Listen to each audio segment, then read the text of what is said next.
पिछली खबर में आपने देखा कि मुंबई के ज़ैनबिया इमामबाड़ा वक्फ मिल्कियत को गैर कानूनी तरीके से बेचने के आरोप में आरोपी अख्तर हसन रिजवी और आरोपी जावेद हसन रिजवी के खिलाफ ब्लड पेयर कोर्ट जो कि मझगांव में स्थित है वहां चार्जशीट दाखिल हो चुकी है। अब आपको बताते हैं कि इस चार्जशीट और इस केस का नंबर क्या है और पुलिस ने किन किन धाराओं के तहत आरोपी अख्तर हसन रिजवी और जावेद हसन रिजवी के खिलाफ चार्जशीट दाखिल की है। इस केस की फाइलिंग नंबर है 500158/2025।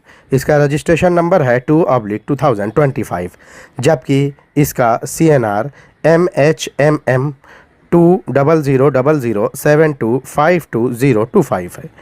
इस मामले में दर्ज FIR नंबर 80/2019 है और जिन धाराओं के तहत केस दर्ज किया गया है उसमें धोखाधड़ी, फर्जीवाड़ा समेत कुल 7 धाराओं के तहत मामला दर्ज किया गया है। और सबसे अहम यह है कि इस मामले में 14 मार्च को सुनवाई शुरू होगी और संभव है कि 14 मार्च को आरोपी अख्तर हसन रिजवी और आरोपी जावेद हसन रिजवी दोनों आरोपियों को कोर्ट में हाजिर होना पड़ेगा। अब आपको बताते हैं कि आखिर मामला क्या है।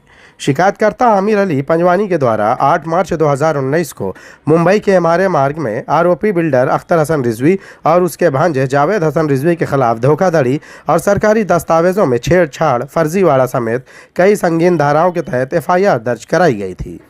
FIR दर्ज कराने के लिए शिकायतकर्ता को कोर्ट जाना पड़ा और कोर्ट के आदेश से ये FIR एमआरए मार्ग पुलिस थाने में दर्ज की गई। शिकायत में कहा गया था कि पकमोड़िया स्ट्रीट की ज़मीन पर एक ग्राउंड फ्लोर और 2 मंजिला इमारत है। ग्राउंड फ्लोर और पहला माला धार्मिक उद्देश्यों के लिए रिजर्व है। इसमें कहा गया है कि ये वक्फ की संपत्ति है। शिकायत में कहा गया है कि 2010 में ज़ैनबिया ट्रस्ट, जिसके अख्तर हसन रिजवी मैनेजिंग ट्रस्टी हैं, उन्होंने संपत्ति का पुनर्विकास के लिए सैफी बुरहानुद्दीन अफलेमेंट ट्रस्ट को रिडेवलपमेंट की इजाज़त दे दी थी। पंजवानी ने वक्फ की मिल्कियत यानी ज़ैनबिया ट्रस्ट पर सवाल उठाया। शिकायत में उन्होंने कहा है कि संपत्ति अली रज़ा नमाजी की थी और 1983 में इसे इमाम फाउंडेशन को बेच दिया गया था। उन्होंने कहा कि चूंकि पैसों का विवाद था इसलिए नमाजी ने बॉम्बे हाई कोर्ट का रुख किया। विवाद का निपटारा हो गया और सहमति की शर्तों के अनुसार प्लाट को इमाम फाउंडेशन के नाम पर रजिस्टर्ड ट्रांसफ़र द्वारा ट्रांसफ़र किया जाना था। शिकायत में कहा गया है कि सहमति की शर्तें 1983 में कभी रजिस्टर्ड ही नहीं हुई, लेकिन बाद में 2004 में रजिस्टर हुई। आरोप लगाया गया कि रजिस्ट्रेशन से पहले इमाम फाउंडेशन ने अवैध रूप से ज़मीन को ज़ैनबिया ट्रस्ट के नाम पर ट्रांसफ़र कर दिया था।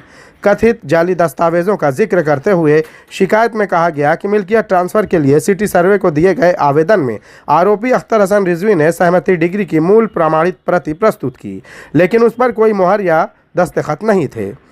शिकायत में कहा गया है कि उन्होंने एडिशनल कलेक्टर के जरिए जारी 24 मई 2004 की तारीख वाली इस NSV को जाहिर किया है, जो कि पकमोड़िया स्ट्रीट की संपत्ति से संबंधित ही नहीं थी बल्कि विले पार्ले की एक संपत्ति से संबंधित थी। शिकायत में यह भी कहा गया है कि अख्तर हसन रिजवी और जावेद रिजवी ने जाली दस्तावेज तैयार करके अधिकारियों को सौंपे थे।